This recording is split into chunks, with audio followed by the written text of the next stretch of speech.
মন খারাপ করবেন নাকি আমি জানি না, শেরপুরের উপজেলা সেক্রেটারি একটা ইসলামী দলের, আমি নাম নাই বললাম, হাফেজ সেই মানুষটা, কোরআনের হাফেজ সে, মাওলানা রেজাউল করিম, হাফেজ রেজাউল করিম।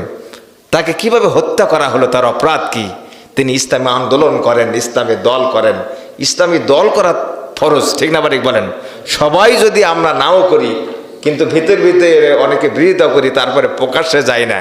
কিন্তু ইসলামী আন্দোলনের এই নেতাকে যেভাবে হত্যা করা হলো, এটা কোনো মুসলমানের কোনো দল করতে পারে না, কোনো মুসলিম করতে পারে না, ইসলাম বিরোধীরা শুধুমাত্র করতে পারে, ঠিক না বাড়ি বলেন? তার দুইটা সন্তান, কি হাজারি আমি দেখলাম। নিরপরাধ মানুষকে আপনি হত্যা করলেন। দলের জন্য অন্ধ হওয়া যাবে না।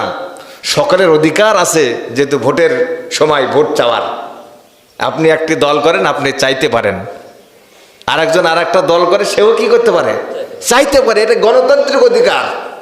এই অধিকারকে নিশ্চিত করার জন্যই তো ছাত্র সমাজ জীবন দিল, ঠিক না বাড়ি বলেন?